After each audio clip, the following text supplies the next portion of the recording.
Hey everybody, I'm Zee Garcia, and today I'm taking a look at a cooperative dexterity game called Menara.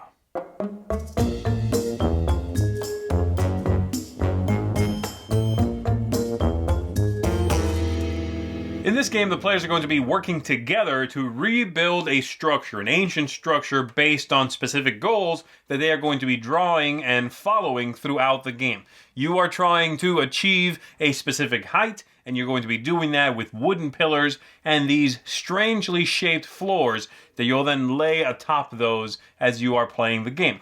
The game, upon first blush, reminded me of other games that have been out before, stacking games, specifically a game from several years ago called Villa Paletti. That game, however, was not cooperative. It was the standard, you lose when things go down, and if you're the one that made it fall, haha, you lose, right?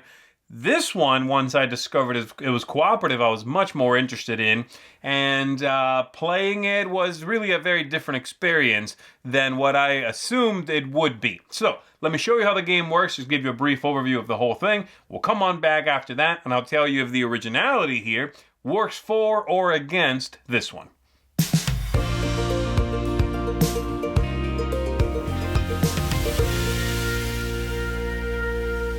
So here's what the game looks like set up on medium difficulty for 2 players. So each player is going to be given, again, this is for medium difficulty, 6 of these pillars randomly out of the bag. We're going to fill up the market right there with also a random assortment of pillars. We'll shuffle up the 3 decks of cards, which signify the difficulty, set up 3 random pieces that have to touch each other at 2 points, and then we need this structure in order to win to be at least 4 levels high. Again, this is medium difficulty. If you were playing easy, this would be only 3. And if you were playing hard, you start with 5 of these, and that's how tall it needs to be.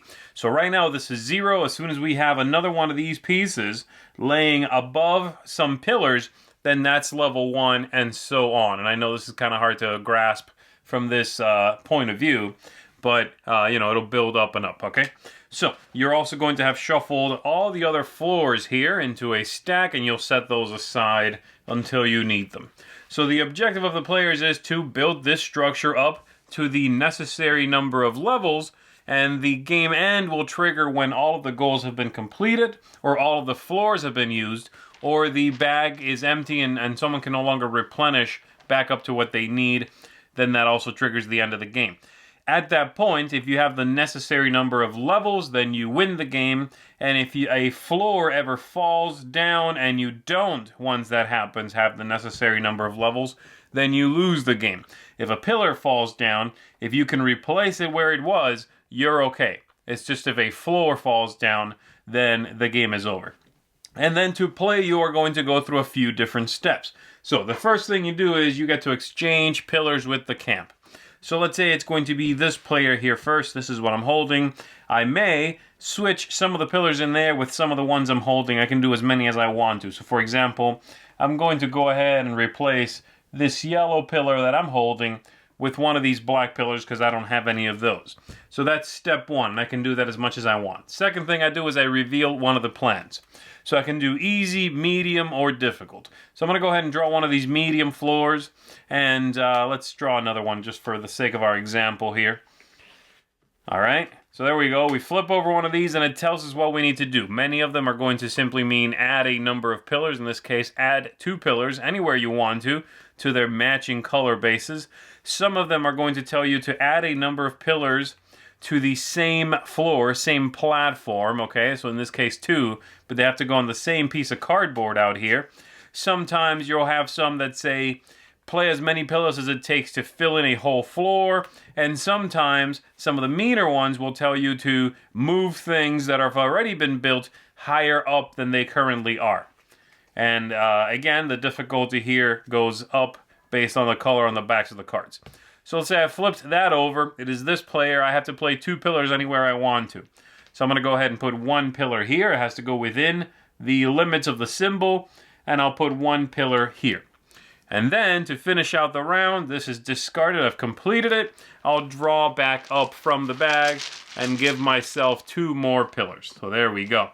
And it is now the next player's turn in which they get to exchange with the market then they'll draw a card, and then they will try to fulfill that card. So let's go ahead and give these a shuffle here, and flip over one of the difficult ones. This one says that I need to move 3 pillars up to higher levels than there are currently. If you happen to draw a card that you cannot fully fulfill, so in this case this requires me to take 3 pillars and move them up to higher levels, as I said, then that card is going to become another level that's required at the end of the game. And that's bad, because again, I need to build this much, much higher. So, at first, until I have the ability to do these sorts of things, I might be drawing maybe from the simpler one, from the easy, maybe from the medium, but you cannot ignore these until late in the game because the requirements are going to be so high. You'll need to play so many pillars that you are going to find yourself in trouble. Knowing where to draw from here is a large part of the strategy in the game. So 2 pillars anywhere I want to. I'm going to go ahead and add these 2 here. 1 yellow there and another one there. I'll replenish from the bag 2 more pillars. This one's done. And then it goes to the other player. So here's what we're going to do. I'm going to show you what happens. Let's see if this will do it. Sure. Let's say our previous player played there instead. Okay. So again, I would have had a chance to switch with the market there. But let's say it's my turn over here, and I drew one of these, and it says play 2 pillars on the same tile. And the reason I did this, I moved that pillar, it's just to show you when you add a new floor. So I'm going to go ahead and do that. I'm able to. I have the necessary pillars. So I'm going to go ahead and add 1 yellow one here, add 1 yellow one here. That completes that floor. It fulfills this card as well. But once you complete a whole floor, then you are going to add a new one somewhere to your structure. And you simply get the top one from the stack, whatever is on top. In this case, it's this bizarre shape here. And what side I play it on, because these are double-sided, the light side, the darker side, with different colors required, depends on this card that you're currently working on. So if it's this one where both the corners are lighter and it has that kind of background, then I play it on the light side. If it's this kind of card, then I have the choice to play it on one side or the other, and then there's some cards that simply say, no, it has to be played on the dark side, such as this one here. So that informs the floor you are allowed to play. So I'm going to go ahead and play this one. I get to choose what side I want it on. I'm going to put it on this side, and I just find some configuration that's going to work for me. You obviously want to support it with at least 3 pillars if you can help it, but you can do it, however you want to. You can also, if you feel like you cannot continue growing upwards, you're allowed to add it to the base floor, but you have to follow that opening rule which says you must touch other things at 2 points. Like so. Alright? But I like my idea of putting this up here, so I'll go ahead and do that. And then I replenish my pillars, and it is the next player's turn. So they'll go ahead and draw one of these, 2 on the same one. Okay, I'll put 1 there, and I'll put 1 there. And then I draw back up, always remembering that you have that opportunity to replace some with the ones in the market there. And this is going to continue. So you'll build quite interesting structures here. They'll start, you'll be dealing with some very bizarre shapes as they come up from the pile. This one here is very interesting and tricky to get on there. You've got things like this one here. You've even got some that have holes right through them, such as this one here. And like that one that's already on the board there on the bottom floor. So lots of bizarre shapes. Bizarre shapes there. And so this continues until the game is over. Either, like I said, a floor falls over, or you've finished out the goals. You've gone through them all. You've gone through all the pillars in the bag, or you have run out the challenges, the pillars, or the floors. That's the other thing, okay? So once you run out one of those 3 things, or something collapses, then you check if you fulfilled this many levels. So right now I'm at level 1, because I will not count a level 2 until there's something above here, an actual floor, not just pillars. So that should give you an idea of how the whole thing goes. You were just working together to try to build this up and win. So let's go back up top, and let me tell you what I think of this interesting, funky-looking game. Alright, so let's talk about this. I'm going to break it down. I'm going to start with thematic ties. I think the theme here is okay, but I'm not giving this a plus because it's just really bizarre, and it's going to be hard to explain this from a thematic point of view anyway, you know. We'll get to artwork and all of that in 1 second, and you'll see how I feel about that. But this idea of, you know, deep inside the green hell of Menara, you discover wondrously shaped fragments of an ancient structure. This makes your explorer's heart beat faster. Many thousands of years ago, there must have been a temple at this place. What might it have looked like? Would it be possible to reconstruct it? To accomplish this, you must work together, and then you're supposed to be finding hieroglyphic designs in the walls and rebuilding a temple or something. Because you're avoiding a curse, I think is the deal. It's, you know, it's an excuse to play a dexterity game, right? As far as excuses go, it's okay, but it's not revolutionary either. It's okay. The aesthetics, the artwork, the components and everything are fantastic. I mean, really, really well done. The wooden pillars are nicely constructed, but the artwork, the cardboard pieces here, their shapes, the look of everything, the amount of detail that went into these, that really is irrelevant. It's just window dressing, because all you need is the few spots where you put the pillars. But wow, is this well made. It's just gorgeous. Cards are clear. Rulebook is nice and straightforward. It covers everything that I came up against. I was a little bit worried about the lack of precision in the game as far as the rules explaining that, but it's all in there, you know, and because that's one of those things that sometimes I run up against when it comes to dexterity games. Like, okay, is that enough to make me lose? Can I, like, you know, if that pillar falls, am I done? Or does the whole thing need to collapse? That sort of idea. And they lay this out in the rulebook. So from a component and look point of view, fantastic, really beautiful.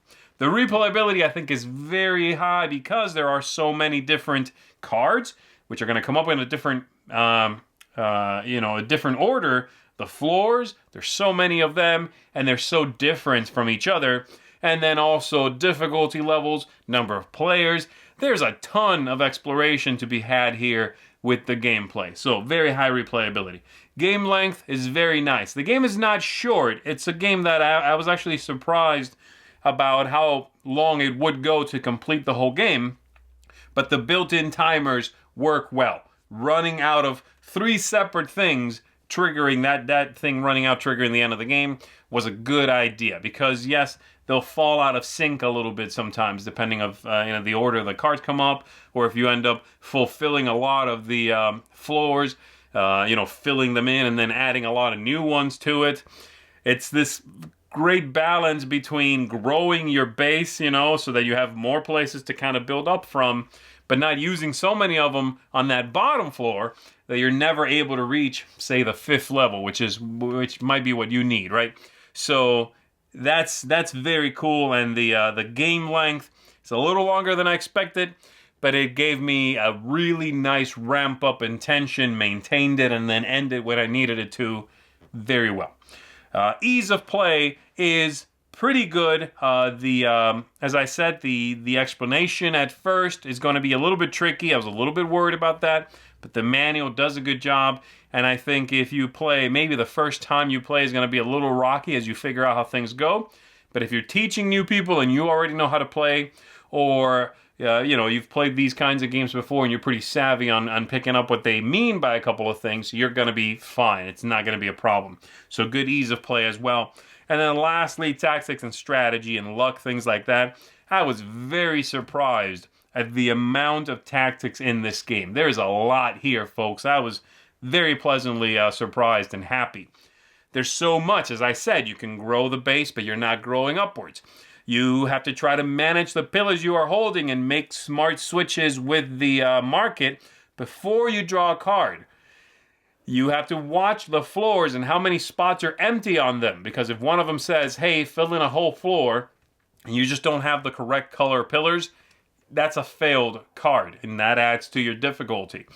There's a lot going on here. I really, really enjoyed that. So, overall, this is a great game. I just had a blast with it. It's different, it's quirky, it's enjoyable. I really thought it was neat. So this is going to get from me a very strong seal of approval. If you enjoy stacking games, if you enjoy games that just have that vibrant, pleasant look to them, eye-catching games, and if you like co-ops that really do something different than what most co-op games out there do, then Menara is one for you. So again, seal of approval. Really, really enjoyed this one. Go pick yourself up a copy of Menara. Thanks so much for watching the Dice Tower videos. Find more great videos and reviews, as well as our top-rated audio podcast at Dicetower.com. The Dice Tower is sponsored by Cool Stuff Inc., where you can find great games for great prices. Cool stuff in stock. Check them out at CoolStuffInc.com.